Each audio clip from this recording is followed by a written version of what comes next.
Thanks, everybody, once again for tuning into this episode of the Game Detectives podcast. Today, Travis and I are going to be divided. It's a house divided on this episode because we both like Persona 4, but in relation to Persona 5, which we'll be covering hopefully soon if our friends can actually finish Persona 5, which is a question which may never be answered. We disagree on some stuff, so it might be a little feisty. Let's just say that. I want to use some restraint and try not to directly compare the two. It's going to happen, it's inevitable, and there's things that just make sense to compare between the two. But I do really just want to talk about what works in this game and maybe what doesn't, hint, hint, in relation to itself, really. Because I do think...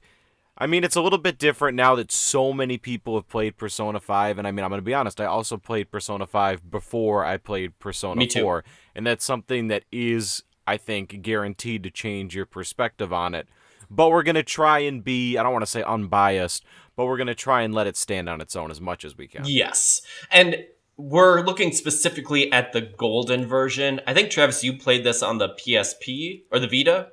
I played it on the Vita, but that was, I believe, the same as the Golden on PC. Yeah. Maybe there were some online features that weren't available when I played it on the Vita, but I don't think it drastically changes anything. Yeah, the main campaign, the dialogue, the characters, all that stuff are all exactly the same. There might be a different ending, but I didn't do it. Yeah, I stopped kind of after the main. There's one extra ending where you can help the villain, which, I don't think really adds all... it's fun, but it doesn't... it's not like a big thing. It's not a canon. I'm going to be honest, I don't even think I did the original Golden ending, because I'm pretty sure to get the true ending, you have to have Marie's confidant up all the way, and I didn't do that because I don't like Marie. Either. So I kind of just stopped at the main thrust of game 2. We also got to say spoiler warning because, again, this is a story-based game. We're going to be talking about the story a lot. It's also a mystery, so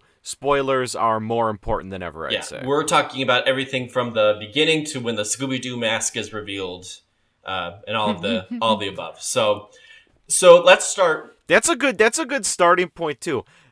I just want to get out and say I love the Scooby-Doo-esque nature of this game. I have always loved Scooby-Doo, and I've always loved mysteries, and I think this game, for better or for worse, is a good bridge between that childish Scooby-Doo, let's solve a mystery with the man behind the mask, and the more adult connotations that can come with that. It kind of has one foot in both at all times. Definitely. I think what speaks to us, right, as gamers rise up, is that we both like mysteries and we're both weebs. So it kind of compacts everything together to what we would both like. So I do think the story is actually definitely one of its strong elements. I think overall the story is tighter in Persona 4. And that brings with it, I would say, good things and bad things, but we'll get to the bad things later. It's tighter because it's smaller in scope, which allows it to kind of narrow in on its storytelling, which then kind of makes everything into a neat package. It comes, everything is kind of wrapped up in the end mostly. And I think by having it be a mystery where the final villain is kind of the ultimate bad guy, it makes for a nice wrap up. If you do the extra endings that are available through Golden, through the Golden version, there's 2 endings. One where it's you kind of face off against the woman who has done everything, and then there's another one with Marie, which, again, I would say in general, if you play through to just the regular ending where you find out who the killer is, that's good enough, and it makes it really neat. I think that if you look at it just as, at a very blasé sense, the story, I think it's okay. I think it's more about this game has better moments of character interaction. I think we get really good times. I guess on its own, it's not anything spectacular, but I appreciate that the game takes time to build this group. I really buy that these group of kids are friends and that they would hang out and like each other, and the game takes time to establish that, and that makes, it's very anime, but the teamwork, friendship stuff really come together well when it's shown, not told. I also think the game takes a good amount of time to establish the family dynamic between your character, Dojima, and Nanako. I think it takes just a couple scenes to show them working together and kind of that relationship build as a family. And again, I think that makes sort of the last third of the game much more intense because you care about what happens to Nanako. The game kind of establishes you as this big brother role, and I think it does a good job as having that be a motivating factor. I think it's understandable that Dojima would be your father figure, and I think, again, if you're comparing it to Persona 4, I really, at the end of the day, or comparing it to Persona 5, I buy the teamwork and family dynamics a lot more in this game. And I think there's this huge balance throughout the story. Actually, it's a very obvious balance between the mundane and the fantastical. And that ties into, okay, your small town life and your dating sim gameplay. It's very mundane, and you go to the TV world and things are established and they're crazy and fun and colorful. When you're in just the town, things are very sepia and gray. And I think it does a good job at making the mundane seem like something that you should value and the fantastical be something that's exciting.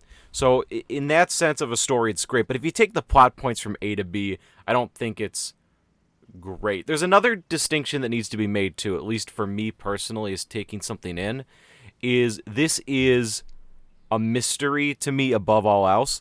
And I hold the value, or what I value in a mystery matters more than what I value in an ABC story. For example, they had that movie last year, Knives Out. And I thought that the character development and the theming and the ideas were great in that movie, but I found the mystery to ultimately be very obvious and unsatisfying. Whereas in this game, I think there are missteps with theming and messaging. I don't think the game always knows what it's trying to tell us, and I don't think what happens in the game always represents the values that they're trying to teach you. There's a bit of a dissonance. But I personally think that the foreshadowing, the setup, the reveal, and everything related to the mystery and the killer is incredibly satisfying and interesting. So to me, I value this story higher than I would if it wasn't a mystery, because I do think they nailed that aspect. There's so many stories and pieces out there that you only get so many that are mysteries, so I think when you do get that, you have to kind of put its own table into what works for you and what values with that. And I think they did a really great job with that. Yeah, I agree. I think the best storytelling in general that they do in terms of interactions with characters are with Nanako and Dojima. They are, I think, the relationship dynamic, because you're able to kind of insulate those two characters with like the relationship with the protagonist. You're able to create and craft a story where when you go through all 10 of the confidant stories between everyone, it makes like a well-rounded picture of a family and how, like, I guess you could say it's kind of simple, but it's also an idea of how like a mother dying can kind of cause division between a father and their children, even though they all want the same thing. They're all approaching it in different ways, and like they're not engaging with each other emotionally, and having like your character kind of help them get through that, I think was the most satisfying and like emotionally engaging story to me. I think it's hard to have kid characters too. I think it's really hard to make a kid character that's not annoying or obnoxious, and I think they do a good job at making Nanako believable as a child and not sort of like annoying, or is not saying things that a kid would never say to make it seem more lit. And Dojima, again, is also very believable as the father figure. Their dialogue and their interactions are very well written. Yes, which we could. I don't know if it's that way in the Japanese version, but in the English localized version, it's really good. I think the mystery, I was not paying attention, so like I did not. Well, I always thought it was Teddy, just because I don't like Teddy. But also, I was like, maybe he's like trapping people in the world so then can become a human, because there's that weird part where he becomes a human. And so I'm like, maybe he's trying to like suck people's life force. I don't know. I do think the mystery works out really well though in the end. And oh gosh, what's the villain's name? I forgot. Adachi. And we kind of talked about this a little bit ago. The fact that he's kind of skeezy and is kind of a womanizer, and he doesn't really... He's not even a womanizer, though. He's like a complete... I mean, he's more so just like a sexist perv than he is like a womanizer. I like, again, I see like the benefits and the drawbacks of that, because if you want to kind of keep it in the hometown life kind of vibe, right?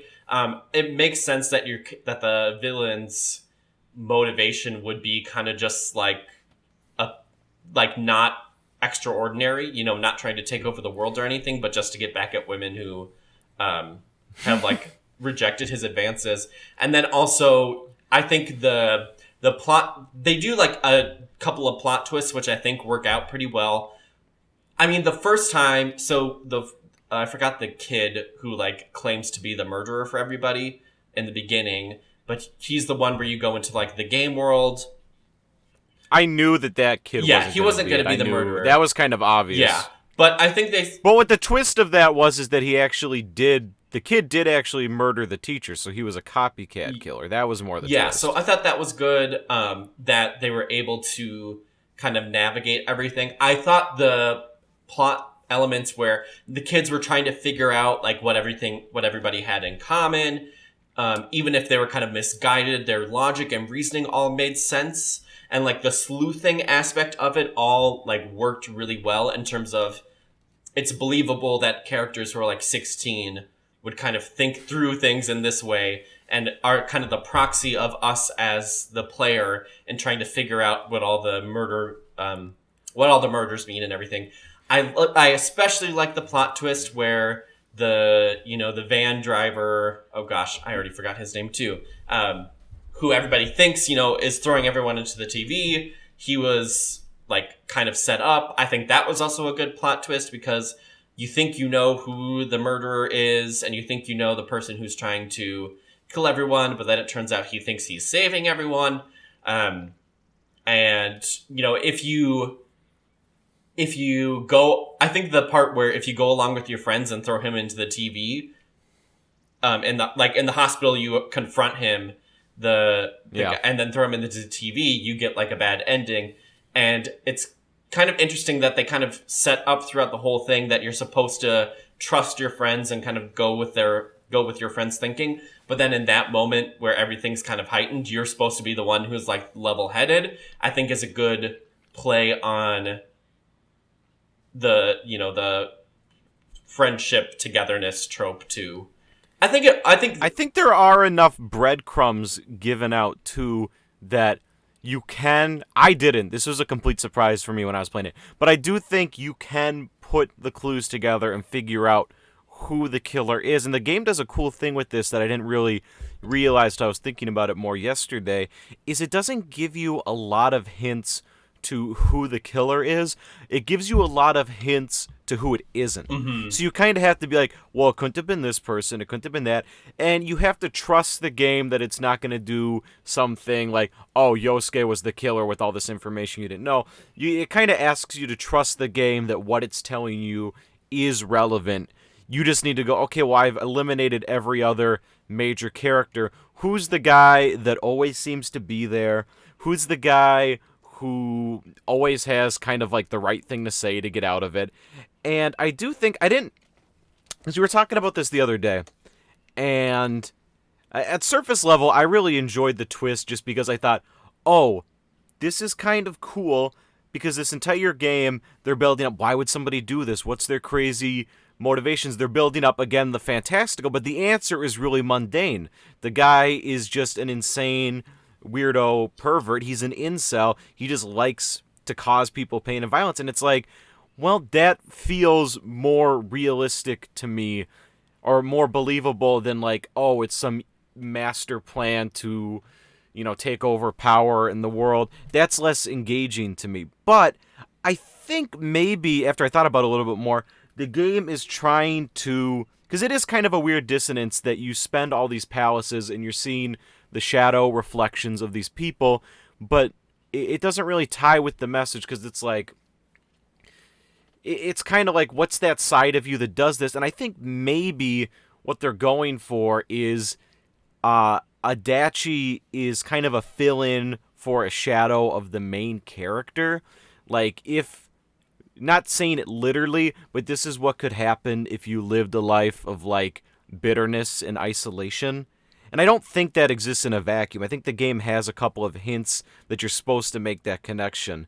I didn't realize at first that your character and Adachi have the same voice actor. They also both have gray hair. And I also think that it's important to note that your character is the Fool Tarot, and Adachi is the Jester Tarot. I don't know a lot about tarot cards, but it seems to me like there's some sort of connection to those two cards. I think, I don't know, sometimes it seems like in Persona games they assign those tarot cards kind of randomly. Like, you're a girl, so you get the lover's card. That's kind of stupid. But I do think that there's an intentional choice there, that you're supposed to see a reflection of yourself. Or it's like what happens if you let your insecurities and anger at the world control you versus accepting who you are. Not to say that you should accept if you're a psycho pervert, but just like that anger and hatred can build up into something terrible. Yeah, I would say definitely you could say he's like a foil, if you're talking about like classical literary crap or whatever, to the character. I think he works well with the game because, like you said, it's balancing the mundane versus the fantastical. Whereas in Persona 5, it's kind of much more not approaching it in that way. I found that very disengaging in Persona 5 when it's like evil bald man. He wants everything. He wants to control the world. And it's like, and they have that connection where it's like, you know the guy because I ruined your password, but it doesn't feel meaningful. And I guess the confidants with Adachi aren't brilliant. In retrospect, it's probably one of the lamest confidants. But if you look back, they do drop a cool number of foreshadowings. Like, he'll talk about, oh, I had a bad night with a girl a week ago. Or he'll talk about how he just likes to hang out by himself and doesn't associate with other people. So it's rewarding in that sense that you can kind of get close enough to him. Or at least you have the option to have some sort of connection or learn more about the character. See, and I think this is one of the negatives of Persona 4 is that I kind of treated Adachi as one of the confidants that just wasn't all that engaging, because you have a number of confidants, and I would say there's less in Persona 5 of this way, but there are a couple of confidants kind of like Ai or their classmates who play basketball or soccer or football, there's just a couple. And then there's like the nurse. They feel superfluous. They feel very superfluous. And I felt the same with Marie and Adachi. And then those two characters are like very important to the story. Oh, I didn't feel that way with Marie. The game wants you to do her. That's why I didn't do it. The game is constantly pushing you to do. They always make Marie available. Yeah. They always put her right where you can see her. The game is very much telling you that you need to do this confidant, or they want you to. But they make the most boring, lamest character in the entire... This is, if we're going to start talking about downsides, that's kind of one of them. And what ties in with that is the humor in this game can be so bad. And I think there's a lot of stuff that it's kind of trying to be funny with. Marie is trying to be funny with Yukiko and Teddy. And there's a huge dissonance because they're trying to talk about these really adult themes and ideas, but these are jokes for kindergartners. It's so unfunny. So, before I don't want to go into the negatives first because I know that we can just talk. But what I was going to say related to Adachi then, I think Adachi is a good villain in the sense that he's mundane, but then you also have the drawback of that of being, when you approach him as a confidant before the ending, he is kind of so mundane that it's like not engaging enough to the point where I wanted to spend more time with him. And if you want to really have the clues to kind of think through outside of like the kind of crumbs you get here and there, you have to be a confidant with him. And I just felt like that was very engaging. One thing I did like about it, and this is something I also like about Persona 4, is I think the gameplay is not overly complicated, but I think it works well for what it's trying to do, for the system that it's doing. I think the level ups that you get by being confidants with your teammates are really good, especially with Rise. Those level ups are awesome, and that's the only reason I went with her. I did not want to become a relationship with her, no matter how much the game wanted me to. I disagree with your Adachi thing quickly, just because you're not the right guy. See, I saw him and I say, okay, we got the lonely incel character. I got to do his confidant because I can relate to this guy. I should have known that is their target audience, so... You see, you weren't the right kind. Most people playing the game would have got, oh, they made a character like me in the game. I got to see what's going on there. Nobody's playing this game relating to Rise or Kanji. I can tell you that. See, we'll get to Kanji later. But, I think the confidant development story with your immediate colleagues, some of them are good, some of them are kind of weak. I would say... Yukiko's is exceptionally weak, I thought. And again, that's another thing that goes against the message of the game. It doesn't make any sense that it's kind of like... A big message of the game is you don't necessarily... you don't need to be what you think people expect you to be, or your insecurities or fears or what people put on you is not who you have to be. But her story is, I don't know if I want to take care of this inn. It's something that's been in my family and I feel like it's forced upon me. And then you talk to her a little bit more and then she's like, okay, I'm going to do it. And I think what they're trying to do is, okay, the difference is it's her choice now, but I think it is executed very poorly and it's super boring. Every other main confidant of your team I thought was great. I enjoyed them. I would say, though, the mechanic of... What I liked in Persona 5 was different than in Persona 4 here with your confidants, because in Persona 5 you kind of always get a new ability no matter what you do, basically. With this one you get new moves or whatever, but the game really rewards you for exploring those confidants of your party with like extremely powerful moves and things that help you further on.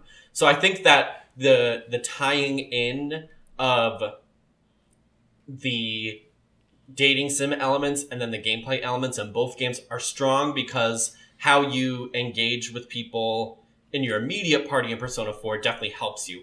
What the drawback of that then is, for confidants who are not in your party, you don't really get anything besides the boost when crafting monsters. And really you don't have to craft, you can craft, new personas.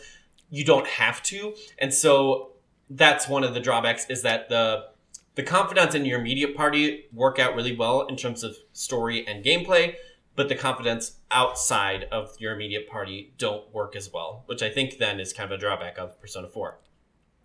I don't understand why every confidant, or at least your main party confidants, aren't dateable or smoochable.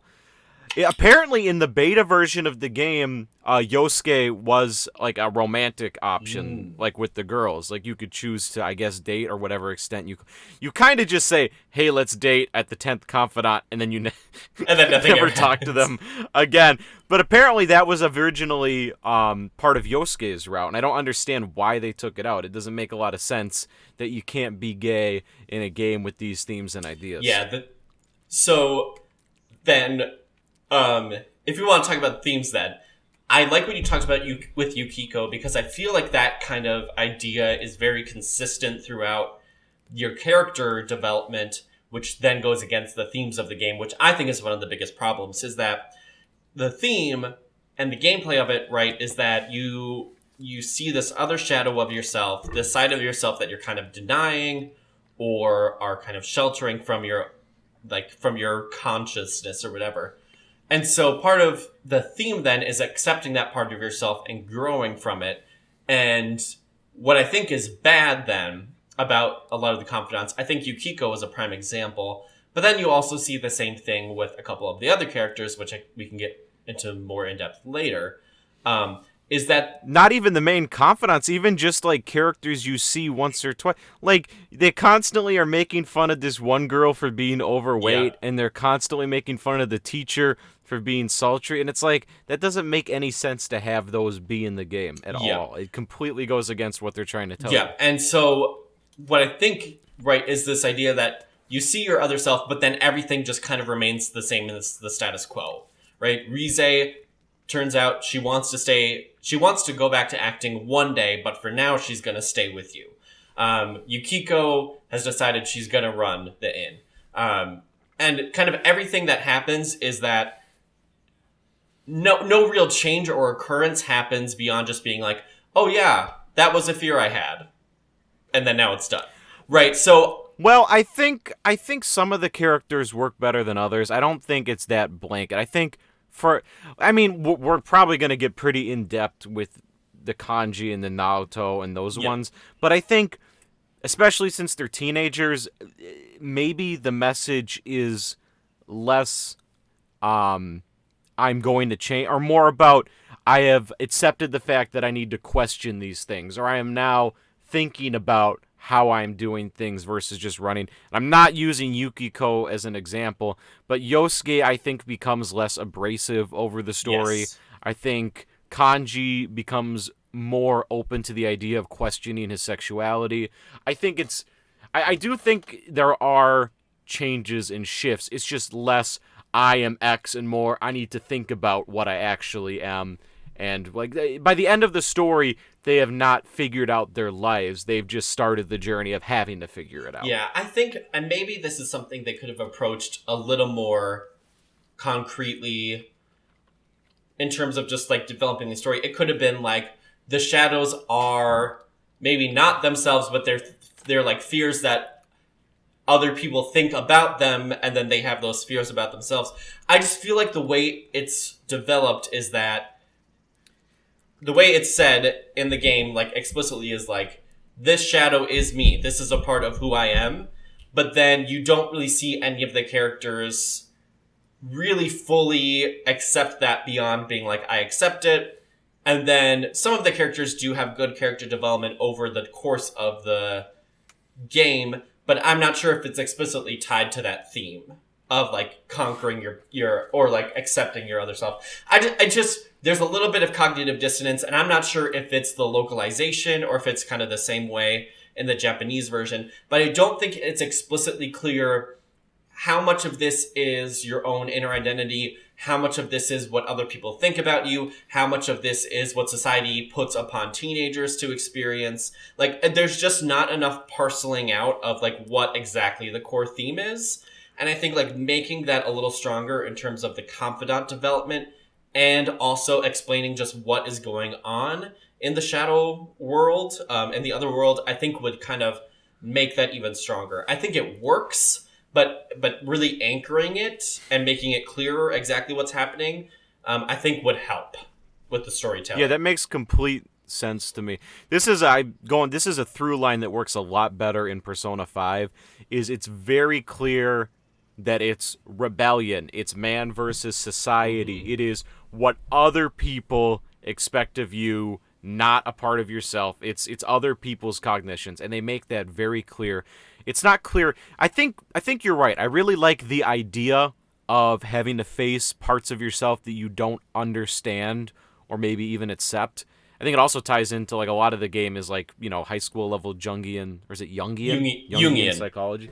Jungian. I think it ties in well with that. But you're right. The game, I see what they're trying to do, and I think it could be farther. But I'm not going to say that they're not doing it at all. Oh, yeah. I think if they do another Persona game and bring back this idea of the shadows being yourself, because I think who's the ultimate villain? It's yourself. I think they should do another Persona game where you're going into the minds of people who are going to be on your team and your friend. And it's cool because you also get, it's not explored to the fullest extent that it could, but I like these moments in that you're seeing parts of the character say and do things that are implied to be their legitimate thoughts and feelings, but they would never say to you in the character sense that they are right now. So you're learning things about the character that they can't just tell you throughout the context of the story. And I think that opens it up to a lot. I think Rise, Kanji, Naoto, their kind of shadow dungeons and arcs are done better. The problem with characters like Yosuke Chie and Yukiko is their characters aren't really interesting enough, or they don't have an interesting enough conflict to be explored in the dungeon. If they really took the time and said, okay, what are deep insecurities the teenagers feel, and they picked out 5 or 6 that are like the most common, and they really explored it, which I think sexuality and gender, they should keep those ideas. I think there's a lot more expanding you could do. But I do want to say, I think they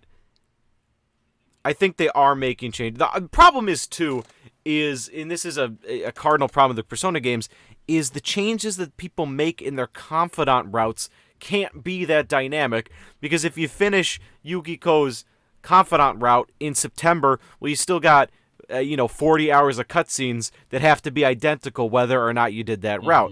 So they need to better branch what happens in the future, or have cutoff dates for confidants or something, because there needs to be dynamic changes in confidant routes. That's the whole point, and those changes need to be reflected in the story and the gameplay. I do wonder then if it could possibly be something where like you have like you could do this maybe before the tests or before the end of a dungeon or something. You could say like you can get up to confidant 3 with this person before this dungeon, and then that would change cutscene. I could see that happening. I just wonder how they could maybe make that a little more dynamic in terms of the storytelling. I think they need to do that. I think they have the budget and the audience and the time and the people, where if there's a Persona 6, that needs to be an element of it, because that is a problem with this game, is we can't have characters who it's like their confidant or their storyline is kind of exploring their sexuality, but then all the cutscenes need to reflect ambiguity because it doesn't matter whether or not you did the confidant. Like, these things need to... And that's the whole point of Persona, is a big part of it is you're living a year in the life, and people grow and change over the year, and you see that, but it does have to be more. Yeah. And maybe that means they would kind of get rid of the system of developing of the skill traits. I'm not sure exactly how they would do it, but I think the idea of having the cutoff, I think, would make it a little more concrete as to what you're supposed to do. I think some people wouldn't like that, but I personally would. I think for the storytelling in general, like you're discussing, I also think this is kind of tying back to the humor you were talking about, is just the idea of the whole Teddy thing, the whole like, I get that they're trying to do like the horny teenager thing where it's like, oh, girls, oh. But also at sometimes, this is kind of what they avoided with Nanako, but then unfortunately, I think Teddy and Morgana become the proxy for that, is that you have like the annoying character who is kind of childish, who's kind of always fixated on like this childish notion of like sexuality, and it's just like, I think that also kind of takes away from it. I get that they're trying to be kind of more realistic to high school, but like at the same time, it just seems it seems just like you said, like the humor's not elevated. It's not really like treading any new water, or like it's just kind of repurposing jokes taken from like American Pie or like kind of those raunchy comedies. No. The problem isn't that it's raunchy. The problem is that it isn't funny. Yeah. If it was legitimately, because you can't have them say and do things that are M-rated, but then when they talk, it's like they're in the 3rd grade. I think the high schoolers should talk like high schoolers. Yeah. High schoolers are vulgar, they're uneducated, they're gratuitous, but they're also funny. That's why I was also thinking about, maybe it has something to do with just like maybe the politeness or the innocence of a high school in Japan. I would wonder if it would ever be possible to do a Persona game that takes place in the US.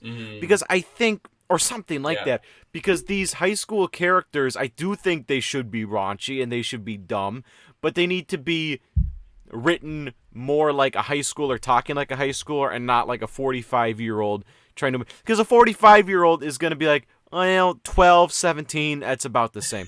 these characters talk like they're kindergartners. Yeah. They talk like they're out of a cartoon, and that's the problem for me. I think Teddy didn't bother me, actually. I thought Teddy was funny and cute. Not, I guess not funny, like laugh funny, but funny like, oh, this dumb bear. I don't know how to describe Yeah. it. Teddy didn't bother me like Morgana did. But there just has to be, maybe it's a localization thing too with that, where it's they either didn't have freedom or they wanted to do more literal translations. But if the point is character is making pervy reference to girl, they can't just say, oh, well, he's going to say that. There has to be a joke or something there. There has to be more thought put into it. Yeah. I again, I don't know how to approach that, but it's just something that was like, I don't really need this. And it also happens in Persona 5 too. So it's like, I would say well, yeah, it does a lot actually. There's not even that much. There's so much. Oh my God. I mean, that's a small thing. What bothered me is there's so many jokes where it's like, oh, I like to eat meat. That's not funny. Or it's like Yukiko, she's a bad cook, and it's like, oh, this food is gross. That's not funny. It's I like swear a to God, 10-minute cutscene where they're like, Nanako, why don't you try all of our... And it's like, oh boy. I thought Kanji was funny. I thought like his Kanji dialogue the best. and his voice acting was actually pretty funny. I thought Yosuke and Yu, which I guess is the name of the protagonist. I don't know. I called it Travis. I thought the dialogue options are just like the things that you can do as a character were more interesting than Persona 5. Like with Persona 5, it seems like everything you say is kind of irrelevant, and that's kind of the case with this game. But you had snarkier responses that you could choose, even if it means nothing. Talking about kanji then, because this is something I'm conflicted about, and I think it's something that people have written about too. Is the treatment of sexuality and gender then is something that's interesting. I kind of want to start with kanji. We could talk about Naoto later. Yeah, they're very different. I mean, obviously they fit in the same lump, but I have very different feelings about both. So this kind of goes back to what I was talking about with the status quo, is that I do think it's interesting, and like you said, this is something they could explore, and I think maybe if they have LGBTQ people as like localizers, or like really talk with those people when they make or localize it, I think it might be a little more nuanced.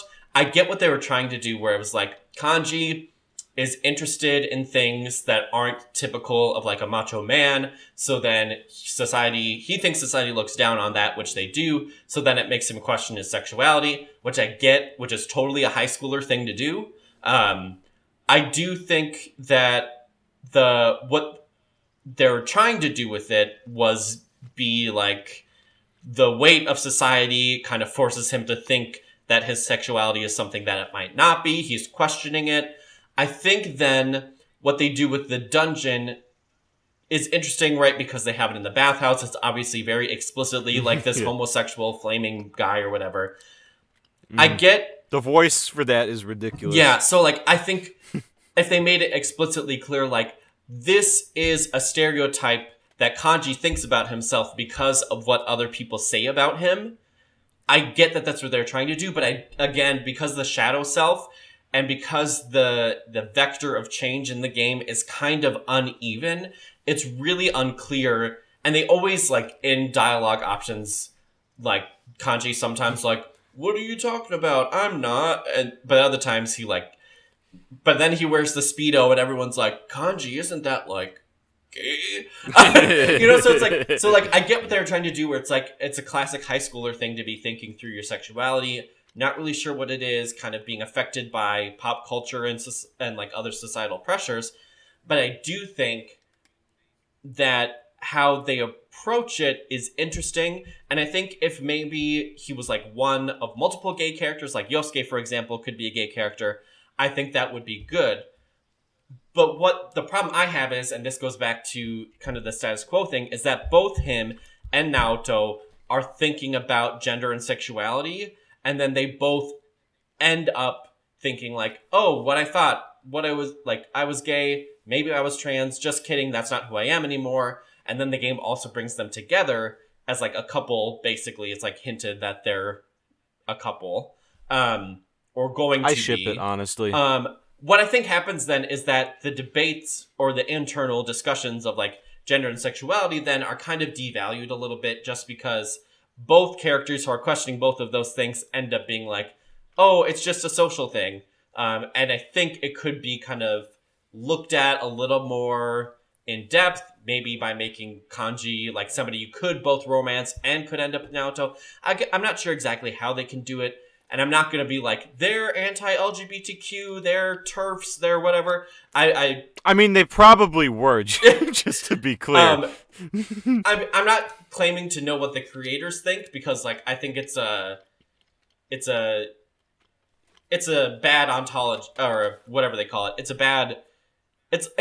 You're not going to get a right answer by being like, this is what the creators meant, but I'm just looking at solely what the game does and what localizers have done. So I'm not thinking about the identities of the creators, but I think overall, by kind of choosing to show that people are considering these things, but then both characters, who are the only possible LGBTQ people, are then both characters who kind of go back to being heterosexual and like cisgendered. I think at least heteronormative, at least in some kind of way. I think then it kind of devalues the really real, like, things and internal thoughts that high schoolers might have that actually have to approach these kinds of situations. I also think that Naoto's character confidant things that you do, where she's like being a detective, I think are fun, but again, it doesn't really reflect her thoughts about gender as much as, say, Kanji's route does about sexuality. So I just feel like I get what they were going for, but I think overall it's not really all that nuanced or in-depth enough where it can be like, this is a good example of how high schoolers are thinking about these things. I think that the Kanji situation, I think, works better. Mm-hmm. Or at least when I take that on its own, how I interpreted it when I played was that Kanji is afraid of even questioning his sexuality because, like you said, pop culture and society has meant that he would end up being like what he sees in his shadow realm. So if he were the kind of person to even question his sexuality, he would be a flaming bathhouse guy. Like, that's what he's afraid of. And his arc is that at the end of the day, he can enjoy things that aren't necessarily masculine, and he doesn't necessarily have to like women. It's up to him to sort of decide. And I think the way they do that, it's obviously homophobic what they do. It's intentionally and unintentionally, yes, I think. Yeah. But I think as a piece, for me, looking at it, I thought it worked. I thought it was interesting. It could definitely be better, and I don't think there's any reason why after that dungeon he shouldn't just be like queer, or it doesn't even matter. It doesn't matter, but that should be something that keeps going because that's a huge part of his character. I think pairing, then you get to the Naoto one, and that one is so much. Before we get to that, can I just? Yeah. So I think kind of what you're saying with Kanji, I think then the confidant route could then be like, because part of the confidant route is that Kanji can like share with you and with others, like, and he's learning to accept the things about him that might be more consistently feminine or whatever.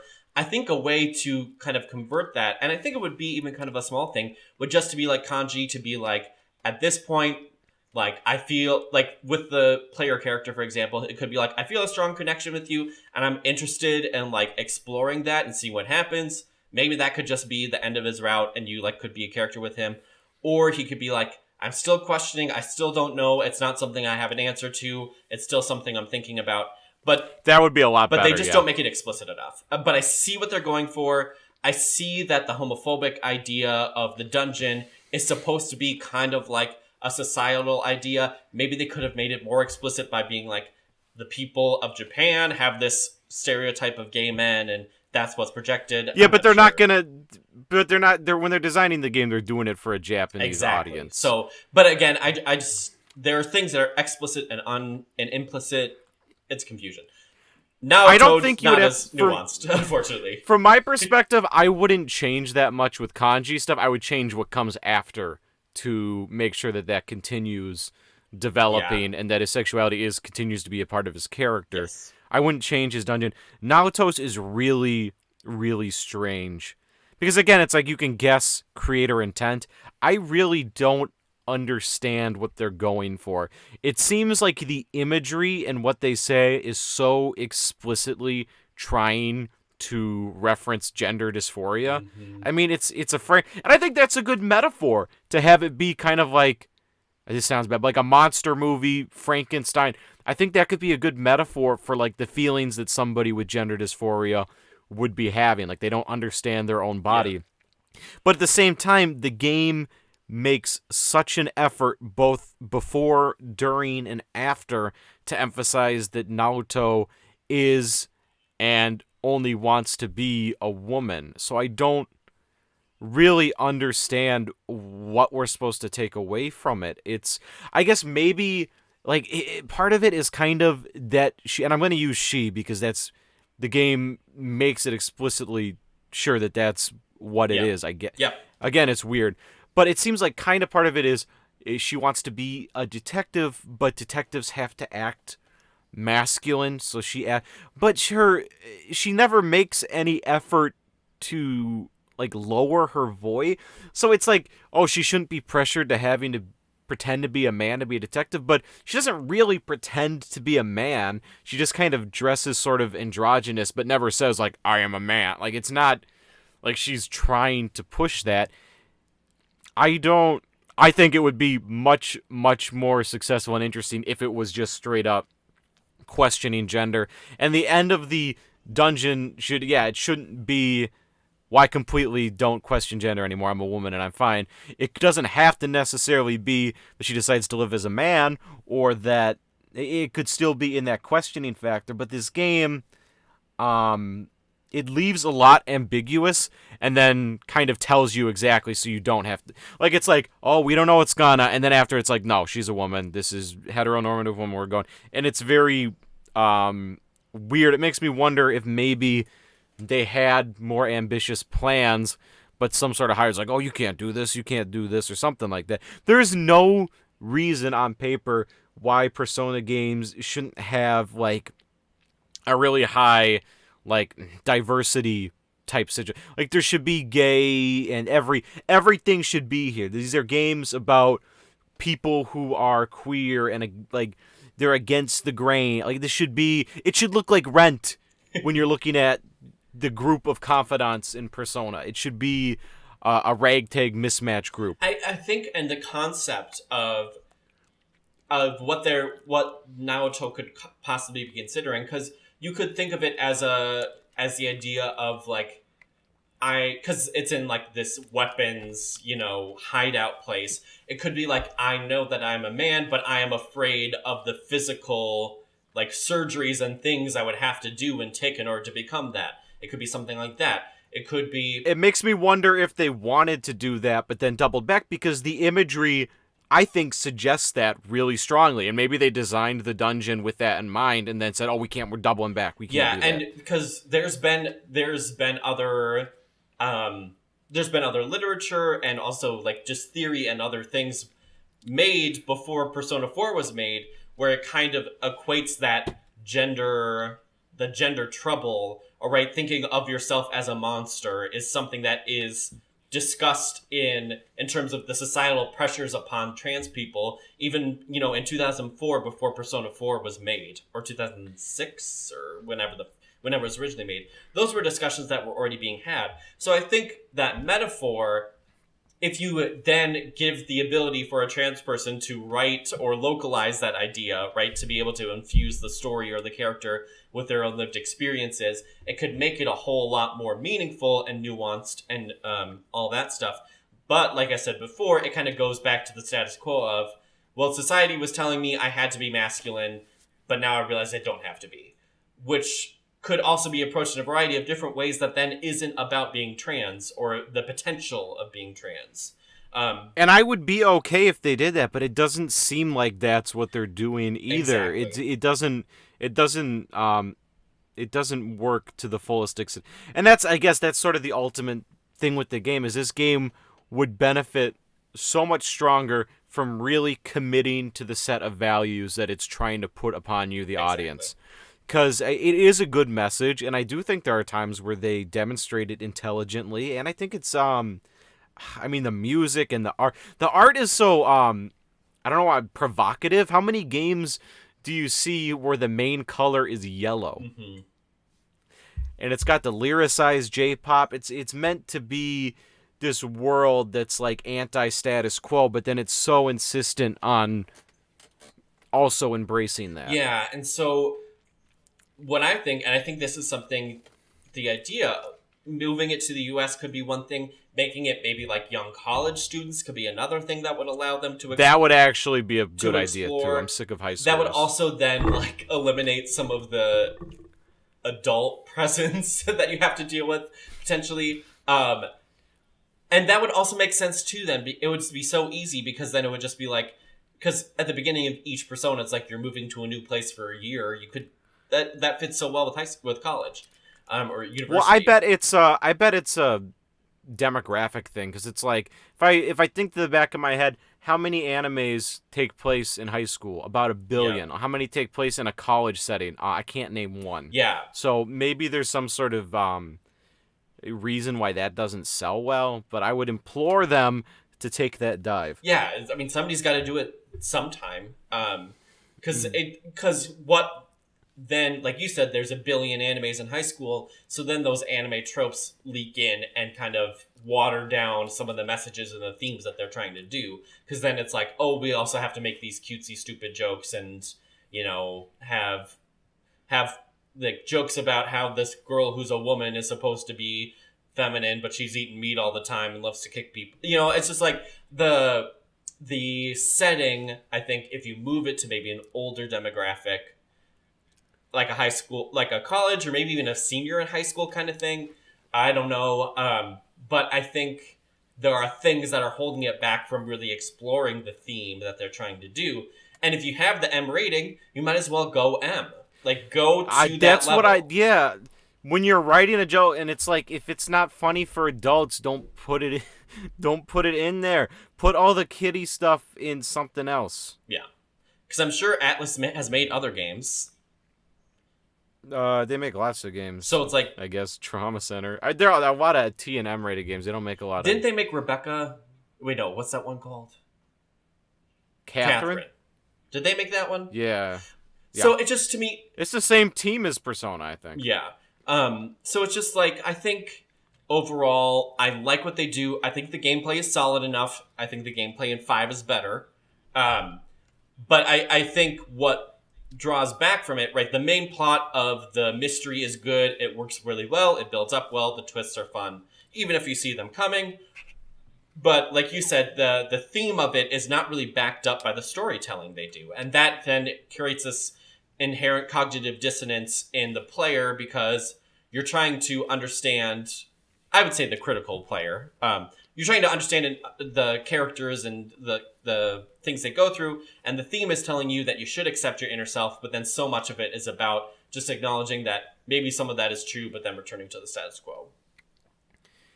Yeah, I think that's kind of the takeaway here is this game. I mean, that's why we didn't talk about the gameplay very much, is technically this game is extremely proficient. I mean, the game is developed very well. The graphics, the art, the music, the combat. It's just, theming is everything.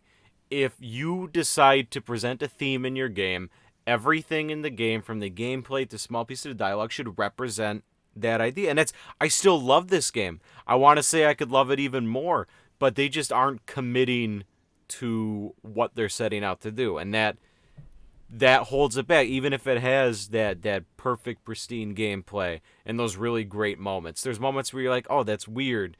They're making me laugh at people when that's not the point. Like, the point is, like, you're not supposed to laugh at fat people, but let's have this joke character who's a fat person. I don't understand why they would do that. Like, It was nobody. And there's a bunch of examples of it. Yeah. But I think that's the great, moral or a great lesson behind it is that, even if everything is great, it could be made even better by really orienting everything towards that theme to make sure it's really echoing what you're trying to sell as a moral or a theme of your game, of your storytelling. Yeah? Cool. Well, hopefully we'll do Persona 5 soon. But we don't know when. Yeah, we don't know. We're waiting for Eli and Cusack to finish that, and I'm playing Persona 5R right now, so we all got some work to do. Yes. Yep.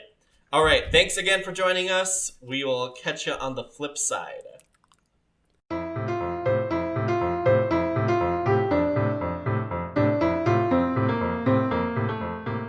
Thanks for listening to this episode of the Game Detectives Podcast. Oh, and don't forget... My favorite food has to be yogurt, I guess. You big liar, it's meat! Bye!